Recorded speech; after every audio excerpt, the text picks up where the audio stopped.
Monday, October 2, 2023, 9:10 p.m. Good evening. Didman's Vlog, episode 81, Romans chapter 9 studies. Galing ako ng Russia. Tapos bumabiyahe ako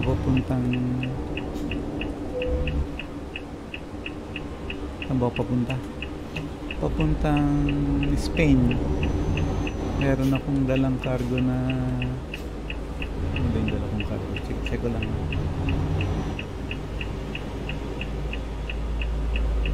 Nochi? Hindi ko lang kung ano yung dala kong cargo.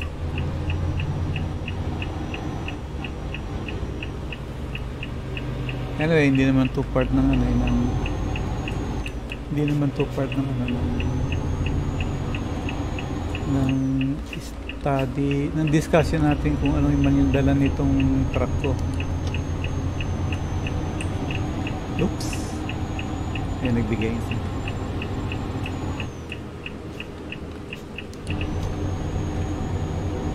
Ang ano kasi, ang style ko, pagka nag-iisip ako ng topic na i-discuss, halimbawa natapos ko na yung topic, mag-scan ako ng mga ibang topic na maganda nating gawing example ng obedience. Pero napansin ko, siguro napansin nyo rin,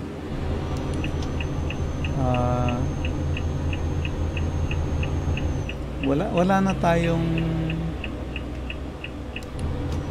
wala na akong may dadagdag pa sa obedience, yung aral tungkol sa obedience, kasi na-saturate ko na so it's time for me na either to end itong Didman's Vlog and then gumawa na naman ulit ng panibagong vlog, o kaya mag-rest na ako and maghintay na lang ako hanggang sa ako'y mamatay. Total, kaya nga Didman yung pangalan ng itong vlog ko is Deadman. Iisip ko kasi na better to be absent in the body, present with the Lord. Total, nakita ko na rin naman yung purpose ng Bible, o it was written. And then nakita ko yung meron akong, di ba sa internet, lalo na sa YouTube, ang daming mga debate. Yung mga din-discuss nila doon,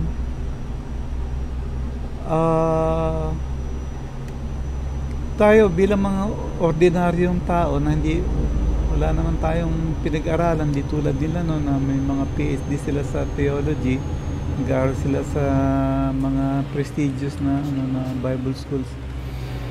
Talagang sabi natin na batikan na sila sa hasang-hasang na sila sa paggamit sa labas-pasok sa Bible, kung naman topic pero nakakapagtaka, sila mismo, yung mga may pinag-aralan, yung mga magagaling, sila yung tatalo-talo, hindi rin sila magkasundo. Sa debate, merong pro, merong con, diba? So tayo ganun, tinitinan ko yung pro, pinag-aralan ko yung con. Hindi ako hindi ako nagpipili ng side.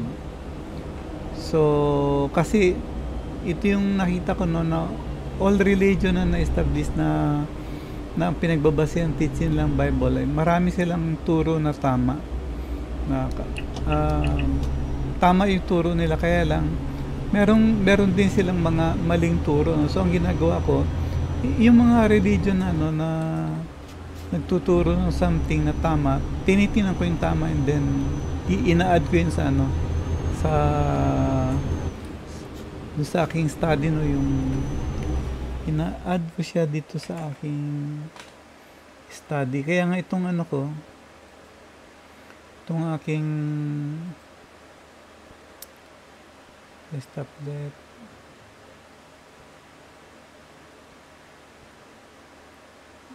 Iba to. Ito yung itong sa scan study notes, ano ito eh, ito yung mga pinag-aralan ko mismo na ano, yung pinaghirapan ko to.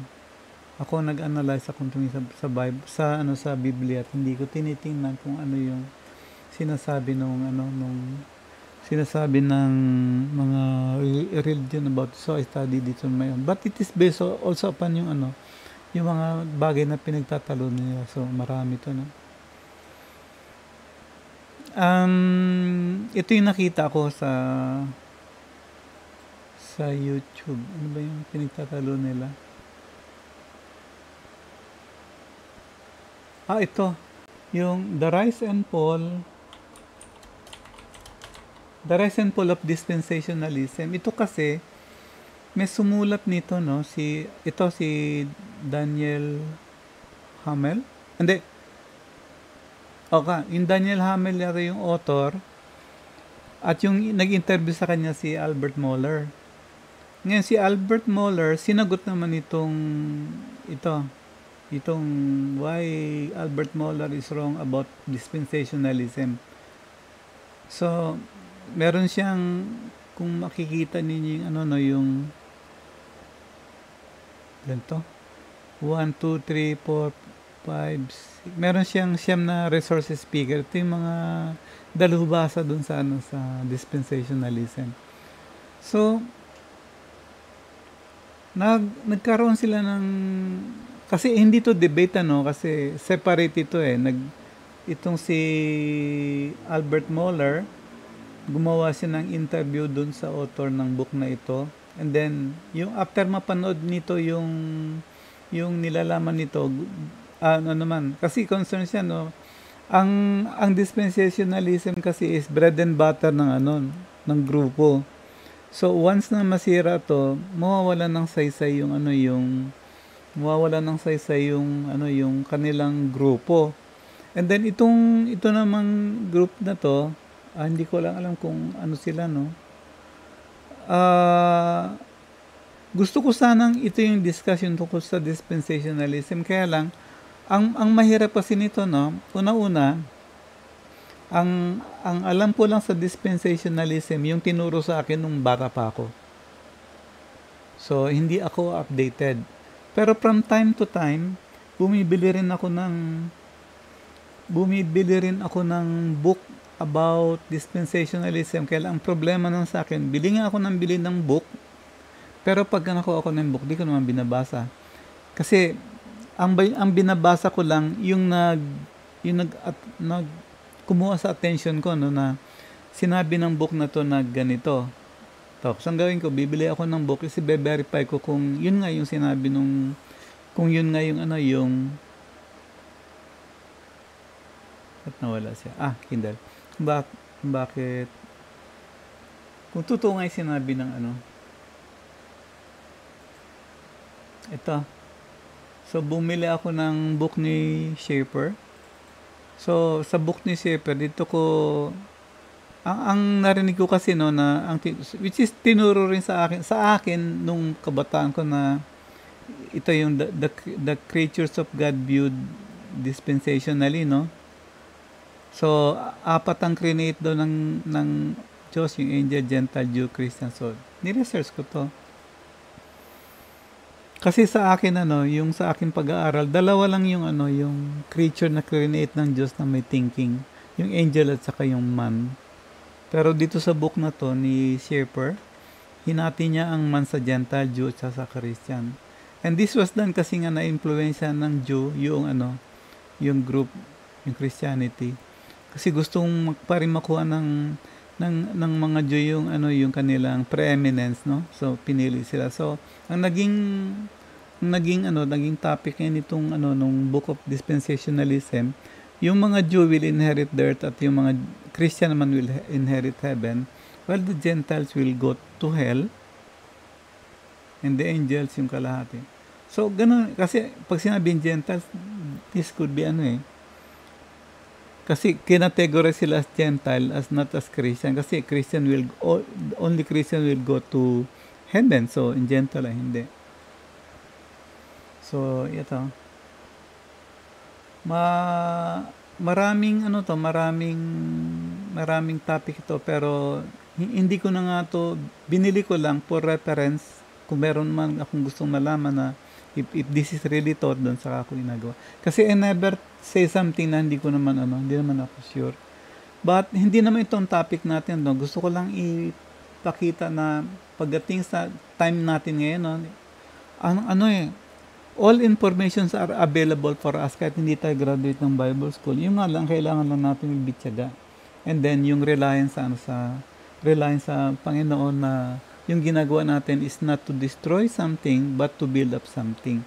So, kung ang Christianity, sa akin, in my point, Christians, ang mga Christian ay dumadaan sila sa maraming pagsubok. It's because ito yung tinuro na normal lang sa mga Christian na dadaan sa pagsubok, and then meron mga Bible verse para doon. But on my understanding naman, ang reason nga lang kung bakit tayo dumadaan sa mga pagsubok, bakit tayo sinusubukan ng Panginoon is because we fail to obey. So once we fail to obey, dadaan tayo ngayon sa daan ng pagsubok. Pero kung nag-o-obey tayo, doon tayo dadaan sa daan na maayos, yung mapayapa.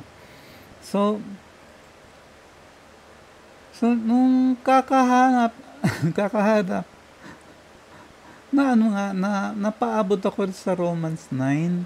And then naalala ko nung kabataan ko nga pala, meron kasing verse sa Romans 9 na lagi kong binabasa na hindi ko alam kung bakit hindi ko iniintindi, no? Basta binabasa ko lang, dinalampasan ko.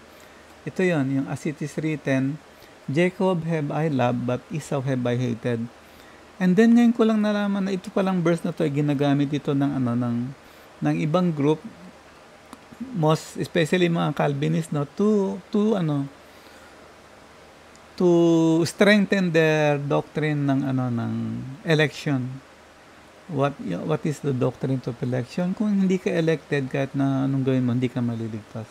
Yun lang kasi limited lang daw yung atonement, Yun lang pinili ng Diyos ang maliligtas. Ang maliligtas, yung iba, kahit na lang gawin, hindi.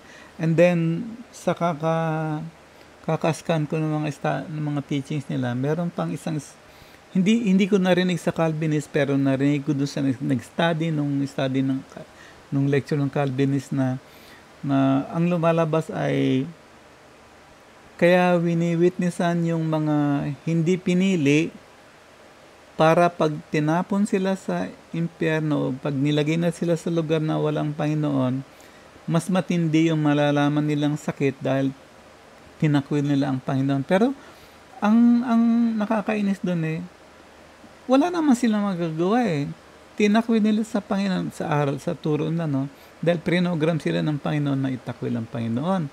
And then, para hindi masisi ang Panginoon, pinakilala sa kanila ng Panginoon yung pagkakamali na sa pagtakwil sa kanila.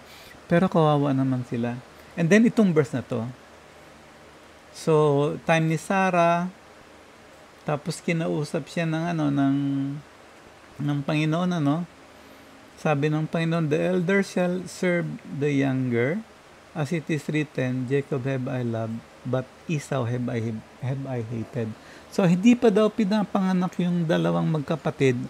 Pinili na ng Diyos si younger at si elder ay sinipa. So, Jacob have I loved, but Esau have I hated.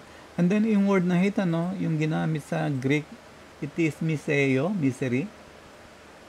Miseo, to hate, to persecute. To hate, to persecute. Hindi lang galit, kundi talagang paparusahan. So, pinarusahan daw ng Panginoon si Esau. Kasi nung maliit pa siya, pinili niya na si Jacob kaysa kay Esau. So, malabas kawawa naman si Esau, So, para di tayo maligaw, gumawa ko ng notes. So, sa Romans 9, 3 puntos lang yung gusto kong tingnan natin dito itong dalawang ito, Romans 9:11 to 13. Sabi rito, for the children being not yet born, neither having done any good or evil, that the purpose of God according to election might stand, not of works, but of him that calleth. call it was said unto her, the elder shall serve the younger, as it is written, Jacob have I loved, but Esau have I hated. Now, pag kinat natin yung verse, wala na. So, fix na yung mind natin ngayon na mag-iingat ako sa Panginoon kasi baka gawin ng Panginoon to sa atin. Pero actually, hindi. So, tulad nga nung ating style sa Rome, when we read something like this, dapat alam natin yung verse before and then verse after. And then kung wala dito hindi natin makuha ang explanation dito sa verse before and then verse after, hahanap tayo ng chapter before or chapter after, or book before or book after.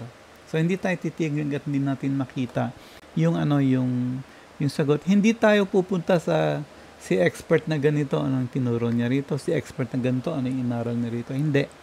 Nakailang tayo mismo ang maghanap. Kasi otherwise, yung inuya ng iba, yung nangunguyain natin. Hindi pwede, no? Dapat yung inuya natin, yun ang ilulunok natin. So, sa start ng Romans 9,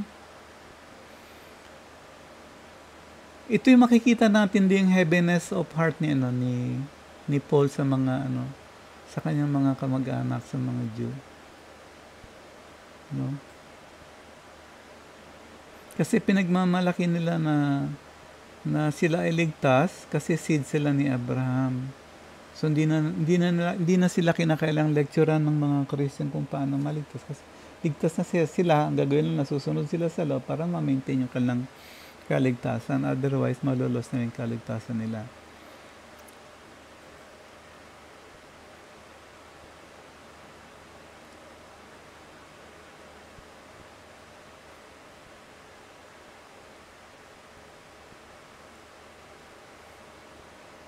So, pag binasa natin to, mapupunta tayo sa verse 14. What shall we say then?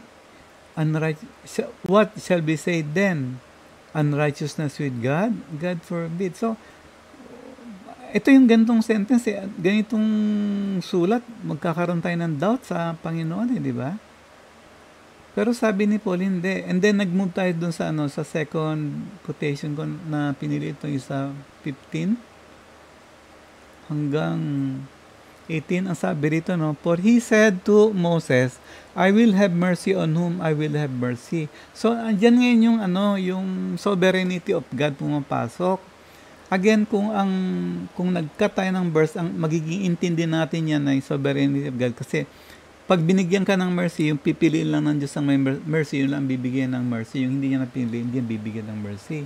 So, magko-confuse tayo nga kasi alam natin doon sa kay Pedro, sumulat siya na the gospel is for all. Sa lahat, hindi lang sa konti, hindi lang sa mga Jew, kundi para rin sa mga Gentile. I will have mercy on whom I will have mercy, and I will have compassion. And I will have compassion on whom I will have compassion. Kaya tinanap sa Bible, para makita natin itong mga cross-reference. I will have mercy, sinulat to sa Exodus 33:9. I will make all my goodness pass before thee. So then, it is not of him that willeth, nor of him that runneth, but of God that sheweth mercy. So, kung titingnan natin na ipasok natin sa salvation, so, hindi ka maliligtas sa pamamagitan ng willpower papaniwalaan ko to. I will believe God talaga. Ang believe ko sa Kanya ay o yung that runneth, hindi, ito yung inutos ng Diyos, ito yung susundin ko. But God that sheweth mercy. Basta ang sabi, hindi, yun lang pinili ng Diyos, yun lang maliligtas. And then, verse 17, ito yung sa hardening of the heart, For the scripture said, unto pero, even for this same purpose have I raised thee up, that I might show my power in thee, that my name might be declared through all the earth. So, kaya pasok yung, He will have mercy. So, He has mercy on Moses, pero siya wala siyang mercy do sa pero. Meron siyang love kay Moses, pero wala siyang love kay pero. So, yan yung lumalabas ngayon kasi, di ba sabi ng Panginoon sa Old Testament, I will harden the heart of pero. So, sa kakaikot, may nakita ako na discussion tungkol dyan sa hardening of the heart. Hindi naman talaga hardening, sabi nila, no? Na ang word na harden doon is parang i-strengthen yung resolve. I will strengthen the resolve of pero. So, pero is galit sa Diyos, yung gagawa ang Diyos ng miracle, na yung miracle na is lalong magpapatingkad sa pagkakagalit ni pero sa sa ating Panginoon. Although titingnan natin, no, all the mercies, all the miracles that happened dun sa yung 10 plagues, is targeted dun sa sa citizen ni Pero. So Pero will get angry talaga. Pero wala tayong magawa because Pero had chosen yung side against God by persecuting Jacob, Israel. Okay, and then yung last part ng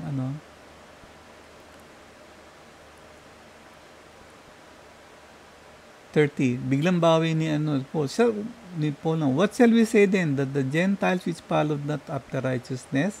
So ito yung hindi sumunod sa 10 commandments, sa commandment daw, sa law, have attained to righteousness, even the righteousness of faith. So yung pagiging tuwid sa patingin ng Diyos sa pamagitan ng pananampalataya, hindi sa pagsunod sa 10 commandments. So yan yung makikita natin na sinasabi ng verse na to. Kung sa kakakat natin, sa kaka-edit natin, no? But Israel which followed after that 10 commandments, yun ang intindi natin kasi ang law of righteousness, ang law of God sa atin, isa, yung pala, dalawa, yung tatlo pa pala, hath not attained the law of righteousness. So, wherefore, because they sought it not by faith, hindi daw nila ito hinanap sa pagitan ng pananampalataya. And then, sa ating mga Christian, meron tayong definition din ng faith. No, it's finished work of God or blah, blah, blah. It's not works of the law or deeds of the law. For they stumbled at the stumbling stone. Okay, so yan yung makikita natin. Now, hindi tayo narrow-minded pagdating sa Bible. Kinakailangan broad-minded tayo. We should encompass all the scriptures. Romans 19 na natin yung Jacob have I loved. Okay, anong sabi ng Panginoon sa atin dito, no? The elder shall serve the younger. Sinabi niya sa punta na lang natin. The elder shall serve the younger. Sinabi niya sa Genesis 25:23. Okay, 2 nations in thy womb. Mag-aaway sila pero matatalo nung younger yung elder at yung younger ang sasakupin yung elder. And then because sabi ng Biblia sa atin daw kasi kaya nanalo si Jacob kasi galit ang Diyos kay Esau. Pero hindi natin to dapat hindi tayo dapat mag-stick dito sa verse na to. Una-una, iyan ay kinote dito sa Malakay. So ibang time itong Genesis 25, ibang time itong Malakay 1, 2, and 3. Remember, when God hates someone or when God hated a country, it is for a reason. And sometimes yung hate ng Diyos ay nawawala yun. Sample lang natin out muna tayo dyan, pero balikan na lang natin later on. Meron akong study tungkol kay Jonah. So, of course, ang Assyria, God hates Assyria, okay? Kasi Assyria is blah blah blah. Pero nung pumunta si Jonah doon after a miracle, actually miracle yung pinush talaga si Jonah, no? And then nagtampo pa si Jonah nung tinanggap yung message niya. So sabi ng Panginoon sa kanya, hindi mo lang alam kung anong mangyayari. Of course, alam niya, and then nakalagay din naman to sa history. Yun ang malalaman natin. What happened? Ano yung naging resulta ng preaching ni Jonah sa mapanakop na Assyria. Okay, si Shalmaneser IV yung nakarinig. Okay, so 787 through BC, before Christ, before Common Era daw, to BC na ngayon. ang nakarinig sa preaching ni Jonah, tinigil niya ang pagiging warlike ng Assyria. Okay, warlike sila, palaging sugod. Ang style nila dumadami na tayo, wala tayong makain. Conquer natin yung kabila, kunin natin yung pagkain nila at saka yung salapi nila. Which is, yun ang rule ngayon sa mundo kung bakit may mga gera, no? Sabing democracy, hindi democracy yan. Money. So, nung namatay siya, yung nakababatang kapatid niya si Ashur-dayan II ang pumalit. Ngayon, si Ashur-dayan II, kasama ito ni Shalmaneser IV noong nag-preach si Jonah sa Assyria at nakita ni Ashur-dayan II yung humility ni Shalmaneser at tinanggap niya yung message niya ng message ng Panginoon na kapag hindi ka matino, 40 years katay kayo. So, yung nakababatang kapatid yung pumalit, tinuloy niya yung peaceful way of life ng Assyria. And then, ang sumunod yung pangatlong kapatid si Ashur-nirari. So, nung namatay na yung kapatid niya, 55 BC namatay, nung 754 siya na nag-take over, hanggang 745 BC. Tahimik pa rin yung kasi kapatid. So, nakita niya na obedient yung panganay, obedient si kuya. Obedient si kuya, obedient si Diko. So, si Bunso, naging obedient din. Kaya lang, ang problema kay Ashur-nirari, nagkaroon ng kudeta. Umupo si Tiglath-Pileser. So, pag upo ni Tiglath-Pileser noong 745, at hindi siya kapatid, no? So, hindi niya tinanggap yung aral na tinanggap ng tatlong magkakapatid, balik ulit yung Assyria sa pagiging mapanakop. Ngayon, nung time nitong tatlong magkakapatid na to, si Shalmaneser, si Ashur-dayan, at si Ashur-nirari, ito yung tinatawag na Golden Age. Kasi nagkaroon ng kapayapaan ng Israel bigla nagkaroon ng peace because of that message ni Jonah. So, at time ni Jeroboam II, ito ang Golden Age ng Israel. Wala nang silang problema sa gera, so yung commerce nila nag-improve. Ngayon, ang problema, economically, naging successful, so spiritually, naging downfall nila ito. Hindi nila pinasalamatan ang Diyos.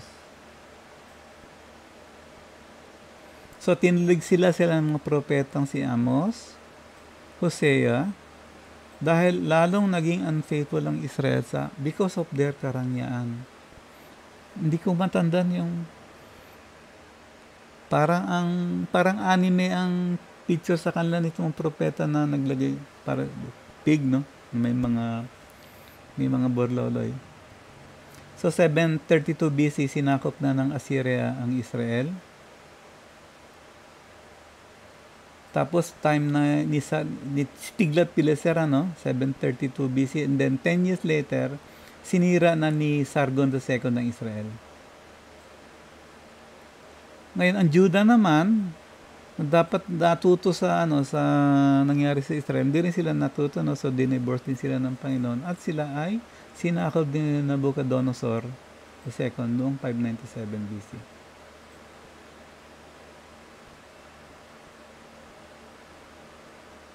Yan yung effect yan yung effect ng pagsunod sa Panginoon. Kaya tingnan natin ang Panginoon, pag siya ay kumilos, merong dahilan. Kapag ang isang tao ay tumalikod sa kanyang ginagawang paglaban sa Diyos dahil nakarinig siya ng mensahe, naging obedient sa Panginoon, tulad ng tatlong magkakapatid na nakausap niya na witnessan ni Jonah, na bless sila ng Panginoon. Pero itong si Isa hindi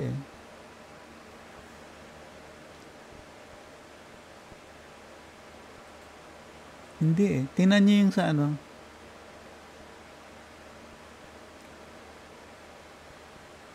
Okay, what shall we say then?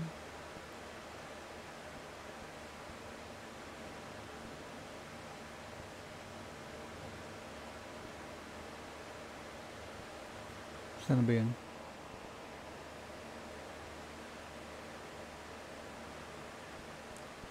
Malakay 1, 2, 3. Tingnan natin yung Malakay 1, 2, Malachi.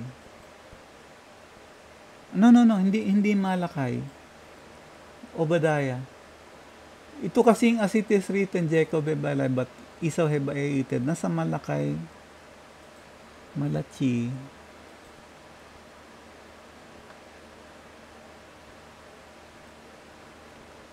Yan. So, tinan nyo, no? Sabi ng Panginoon, I have loved you. Ito yung mga Israel, no? Said the Lord, yet you say, wherein hast thou loved us? So, kukulit nila, no? Pinakita ng Panginoon. Paano sila pinakita ng Panginoon ng pag-ibig sa kanila? May ulan. So, habang umuulan, economically, mayaman sila. Yun nga. At saka yung ginawa pa ni Jonah, no? So, wherein hast thou loved us? Sabi ng Panginoon sa kanya, was not Esau Jacob's brother, said the Lord, yet I loved Jacob, and I hated Esau. Ito yung nangyari sa kano. I have laid these mountains in his heritage waste for the dragons of the wilderness. Dragons? Female jackal. Babaeng jackal. Ano yung jackal? Asong gubat, no? Whereas Edom said, we are impoverished. Sabi nung Edom, ngayon, bakit galit ang ang Panginoon sa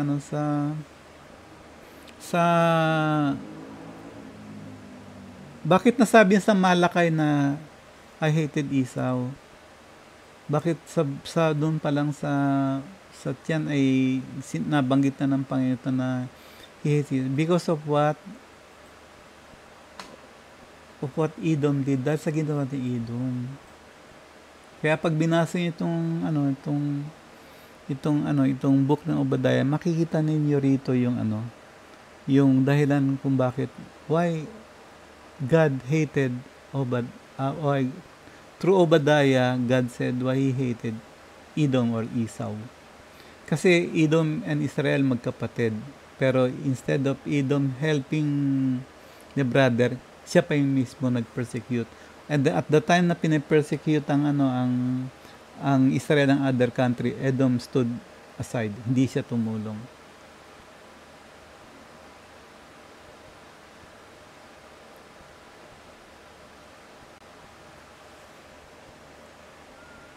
Behold, I have made thee small among the heathen, thou art greatly despised. The pride of thine heart hath deceived thee. Thou that dwells in cleft the rock. Meron silang pride. Who shall bring me down to the ground? Taas ng lugar namin, paano kayo babagsak? Kami mga agila.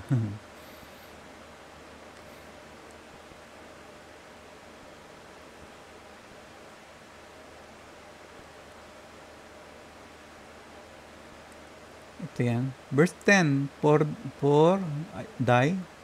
For violence against thy brother Jacob, shame shall cover thee. May reason kung bakit sinabi ng Diyos na why I hated Esau. Bakit ganon? Kasi nakita niya na kung ano yung gagawin ng sa future nakita niya ito. He did not program yung Esau to become violent, but he saw what Esau will do to his brother.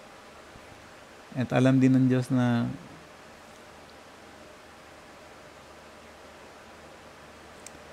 ito yun, thou stoodest on the other side. In the day the strangers are captive these forces. Yan, nung pinasok na yung Israel, in Jerusalem.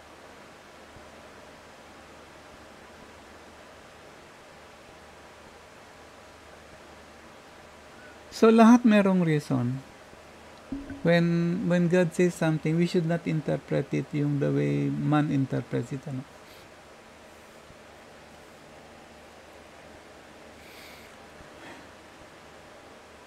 So, yung makikita natin na ayan.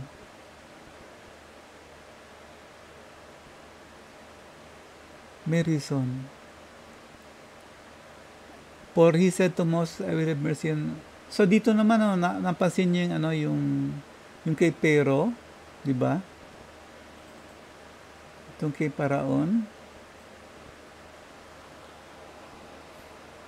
Sabi natin, hindi, pinatigas ng Diyos. Naalala ko noon nung bata-bata pa ako, ang intindi ko rito kasi sinabi rito, dito din sa Romans na yung the pater, tungkol sa pater. Pwede bang mag-complain yung pater dun sa yung pat dun sa pater? Why made me thus? Bakit mo ginawa? Kasi merong for honor and then for dishonor. And then ang interpretation yung honor, ito yung ligtas, yung dishonor, ito yung hindi ligtas. In the case of Pero, hindi siya daw ligtas, kaya ganun. Actually, ganito yan eh. We have, here, Moses, and then we have here Pero. Same time, same channel, same program, diba? Padala ang Panginoon ng plague.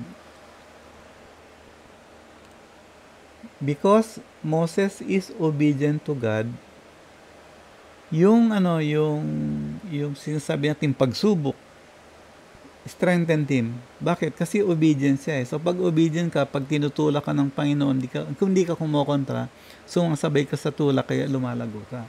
As for Pero hindi, kumokontra sa Panginoon. So habang dumating lalo siyang kumokontra, lalong kasi nagpupusigid na hindi, kakalabanin ko ang Panginoon. So hindi siya ng program, it is his decision. Maski ngayon kay Judas, sabi ng, yung aral na rin natin, si Judas ay pinili ng Panginoon para i-betray siya. No, hindi. God already knows na i-betray siya ni Judas. Pero after his betrayal, kasi remember dun sa story ng Panginoon, there were two betrayals. The betrayal of Peter and the betrayal of Judas. Pareho lang yon. Kasi itong si Judas, binitray niya ang Panginoon para mahuli. At ito naman si Peter, nung nahuli ang Panginoon, binitray niya, sinabi niya, hindi ko yan kilala. Rejection. So, pag ni-reject mo si Christ, rejected ka na rin. Pero bakit naligtas si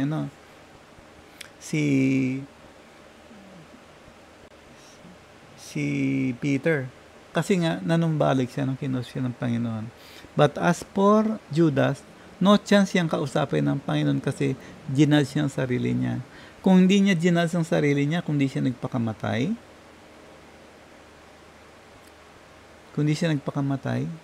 tulad dong sa last study natin, kung di siya nagpakamatay, mau-open din ang mind niya na, buhay pala ang aking pinatay. So kung siya nabuhay, meron akong patawaran, pwede kong humingi ng tawad. But he did not. Ang sayang, ang ganda sana nung testimony ni Judas kung hindi niya pinatay ang sarili niya. But unfortunately, he committed that sin, killing himself. Ni-reject niya ang Panginoon at ni-reject niya yung pagkabuhay ng Panginoon, katulad ng pag-reject ni Cain, yung sa wave offering, di ba? Sabi ng Panginoon, offer ka ng wave offering, first fruits. Ang in-offer niya, fruits. Okay. So, pagdating sa 30, what shall we say then? The Gentiles which follow not after the righteousness. Ano yung righteousness ang hindi nila sinunod? Yung righteousness ng deeds of the law. Okay? Naka-attain sila ng righteousness kasi ang pinalo nila yung deeds of the law. Yung obedience doon sa Ten Commandments. Okay? Yung sinabi ng Panginoon hindi ko na ulitin yun. Yung first, salvation sa first, second commandment, yung commitment natin sa Panginoon Jesus. But Israel which followed after their law of righteousness, kasi sabi nila, you have to be circumcised. Yan ang righteousness namin. Hindi nila na-attain yung law of righteousness, yung forgiveness ng Panginoon, na makukuha sa pamamagitan ng pagsunod doon sa tunay na kautusan na nabanggit ng Panginoon. Wherefore, because they saw it not by faith. So, anong faith? What is faith? God said it, I believe it, I obeyed it. Yun ang faith. Not by deeds of the law. Hindi yung sample ng deeds of the law nila, Pagising mo sa umaga, isuot mo ang sapatos sa kanan muna, tapos isuot mo yung kaliwa, tapos itali mo yung kanan, then itali mo yung kaliwa. Okay? Deeds of the law. So merong sa kanilang pilosopo, paano ngayon di nauso yung tali, velcro na? Ganun pa rin. Gawa silang panibagong law. Okay, ito yung revision. Addendum, kung ang sapatos mo ay velcro, suot mo muna yung kanan, tapos isuot mo yung kaliwa, i-velcro mo yung kanan, i-velcro mo yung kaliwa. Okay na, no? Hindi, wala namang velcro eh. Yung sapatos ko walang velcro. Wala rin problema. Isuot mo yung kanan, suot mo yung kaliwa. So, suot na sila ng panibagong law. Yun ang works of the law. Okay? Yung sample nga na lagi kong binabalik-balikan, yung importante yung Shema. Sabi ng Panginoon, pagising mo sa umaga, ituro mo to sa anak mo. Then sa gabi, bago kayo matulog, ituro mo ulit sa anak mo. So, kinuha yon from obedience to the law, ginawa lang deeds of the law. Ano nangyari? Dapat basahin mo to sa umaga and then basahin mo to sa gabi. O i-recite mo sa umaga o i-recite mo sa gabi. For they stumbled at the stumbling stone. So nadula sila dun sa tumba-tumba sila dun sa law because they made another law.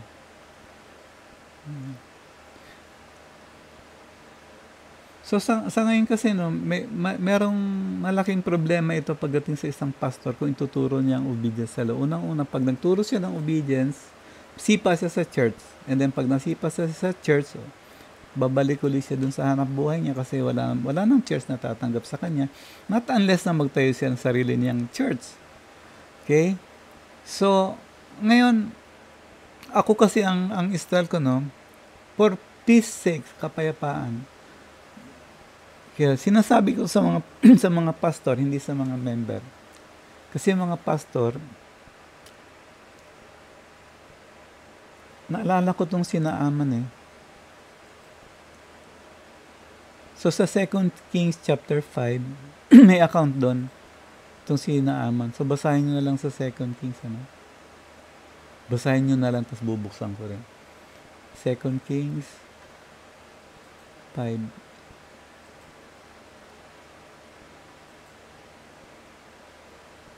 So si Naaman ngayon, because of the work of the Lord, tumanggap siya sa Panginoon. So sa verse 16, ligtas na siya. So alam niya na ang country nila. Ano ba siya? Syria? Assyrian. Syria. Iba yung Assyria yung kay Jonah, no? Iba naman tong Syria. Syria, kapitbahay ito ng kapitbahay ng Israel. Actually, minsan alay niya ang pangato eh. So,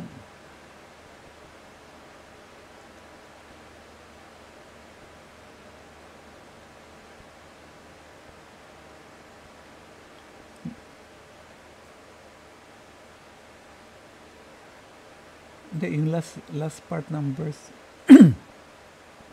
verse 16, 19, 18.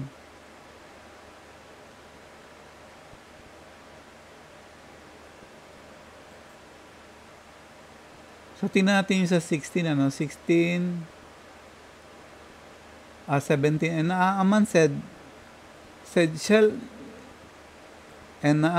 shall there not then, I pray thee, be given thy servant 2 meals burden of earth? For thy servant will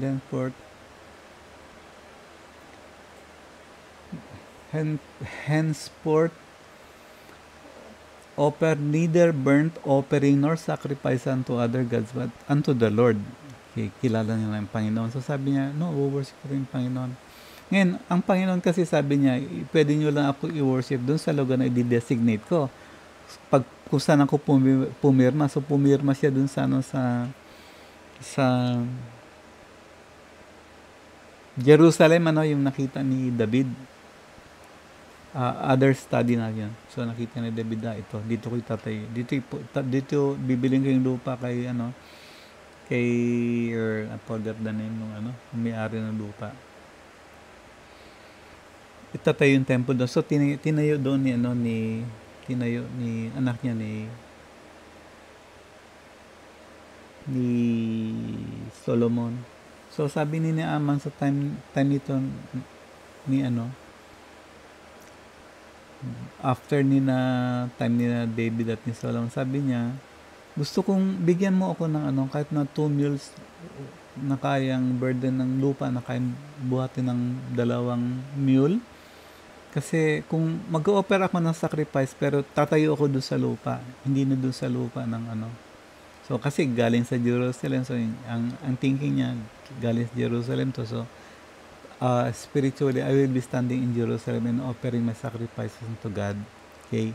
Kaya lang, mayroon siyang problema kasi siya official at hindi lang siya basta-basta official, kundi siya yung official na kung saan ang hari, siya ang tungkod, yung hinahawakan yung kanyang kamay para makalakad ng matuwid yung So, pag mag-worship, sabi niya, darating ang time na itong aking hari ay maghahari, ay magsasamba sa Diyos-Diyosan. In this thing, the Lord God, pardon thy servant, that when my master go to the house of Rimmon, yung kanilang Diyos, to worship there, and he leaned on my hand, and I bow myself in the house of Rimmon. When I bow down myself in the house of Rimmon, the Lord pardon thy servant in this thing. So, sabihin natin, hindi, Christian siya, dapat magpakatatag siya, no? Ito yung protocol ng ating Panginoon. We are not after dun sa na i-disrupt yung religion ng iba. We should be silent. Kausapin mo lang yung kasi kung ganon, so tapos katay ka agad siya, di ba? Sabihin natin, hindi, patayin siya, pero doon siya sa presence ng Panginoon. Ngayon, those who want naaman to do this, gawin ninyo. Di, kung pastor kayo, ituro ninyo yung obedience nun sa church ninyo, see what happen. Ngayon, ang sagot sa kanya, ni Isaiah, and he said unto him, go in peace. So he departed from him a little way. So sabi niya, go in peace. Parang ang tingin natin, ewan ko sa'yo, bahala ka sa buhay mo. Christian diyan kaya, dapat magpaka-Kristyano ka. Pero sabi sa kanya, go in peace. Go in peace, kapayapaan ng Diyos ay sa iyo. So he departed from him a little way. Ngayon, let's look yung sa 1 Samuel 1:17, kung anong sinasabi rito. Then, Eli said, ito nung kausap niya yung nanay ni hindi pa pinapanganak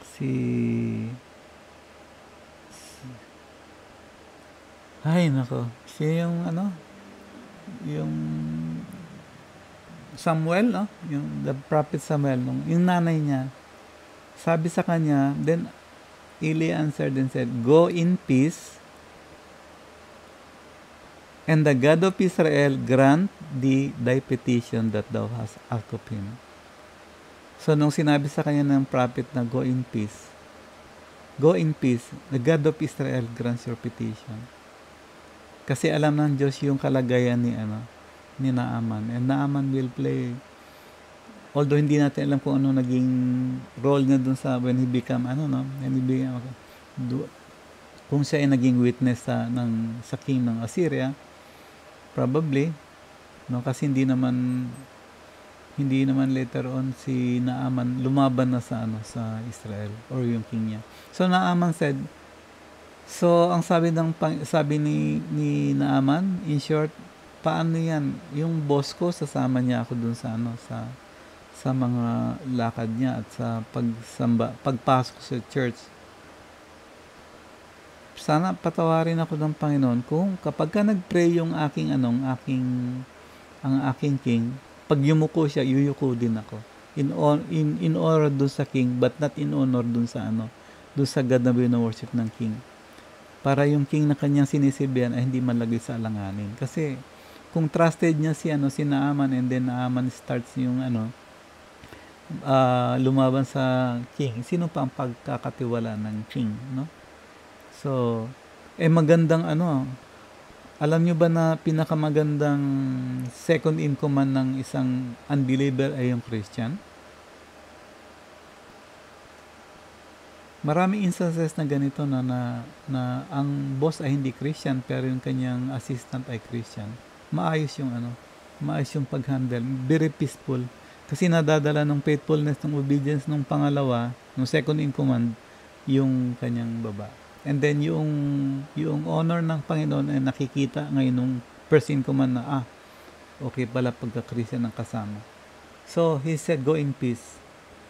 And the God of Israel grant thee thy petition that thou hast asked of him. So, ano yung makikita natin ngayon sa Romans 9? Unfair ba ang Panginoon? Hindi, ang unfair ay yung tao. Diba? Nakita natin yun doon sa Malakay, chapter 1. Sabi ng Panginoon, mahal ko kayo. Sabi sa kanyang tao, paano mo kami namahal? Kailan mo kami minahal? So sabi ng Panginoon, ang kulit nyo. Jew kayo. Ang boss ninyo si Israel, si Jacob. And I love Jacob and I hated Esau.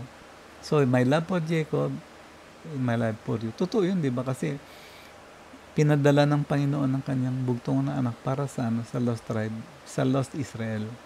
Unfortunately, ni-reject nila. Kaya tayong mga Gentile ngayon ang nag-experience nung blessing o yung presence ng Panginoon dahil because of the rejection that the Jew did, no? Ang inaccept nila is the God of money. So sila ngayon ang pinakamayaman sa buong mundo, and kung ayaw yung maniwala, i-google nyo na lang yung the richest man on earth, Rothschild. So yan na lang no? Teka, bakit meron ako ritong Martina Navratilova quote? The difference between involvement and commitment is like ham and egg. The chicken is involved, the pig is committed sa ham and egg. Bakit? Kasi yung chicken, nagdo-donate lang siya ng egg. Hindi yung kanyang buhay. Dinodonate niya na yung anak niya o yung something na pwede niyang alisin sa kanya, no? That does not concern her or him. Pero the pig is committed kasi yung kanyang sarili yung inoffer niya dun sa ham and egg sandwich. So, ito siguro yung sabihin natin na medyo magka-clarify ng konti dun sa ating pagkakaintindi dun sa obedience, no, sa Panginoon. Kung obedient tayo sa Panginoon, and then we are committed. Kasi ang mga obedient talagang kinakatay. Kinakatay ng mga ng mga humahawak sa gospel of disobedience. So, kung committed kayo, you die. Pero kung involved kayo sa gawain, you live. Involvement. Okay, so hanggang dyan na lang. Tinako ko ng time. Wow! 53 minutes. Tingnan ko na lang kung paano ko ma-shorten, pero kung hindi, assist na lang to. So, in all probability, kung gagawa ako ng episode 82, then tuloy pa rin yung Leadman's Vlog. Pero kung hindi na ako gagawa ng episode 82, ito na yung pinaka-end ng aking vlog about obedience. So, hindi na kayo makukulitan. I mean, malaya na kayo ngayon na to study on your own. At least alam niyo na ngayon what is obedience, and to do the research on your own, and then matutuwa kayo. Kasi as you learn to obey God, makikita niyo na, totoo nga pala yung miracle na sinasabi ng Panginoon. Hindi yung miracle na sinasabing, pag nagsabi ka ng amen, bibigay sa'yo maraming pera. Hindi yung pag naging obedient ka, hindi mo na poproblemahan yung sustenance ng iyong gawain, kasi ang Panginoon will make sure that you will get the sustenance. Kasi isa lang ang gusto ng Panginoon, seek ye first His kingdom and His righteousness, yung obedience, and then all these things, yung mga worry mo, isosolve yan. All the things na nire-request mo before, na sabi niya huwag niyo i-request, ibibigay niyo sa inyo. So, hanggang dyan lang. So, goodbye for now. Babalik ako dun sa aking driving. Ito. Babalik ako sa aking biyahe. So, goodbye for now. Ang time ay 10:05 10:05 p.m. Okay.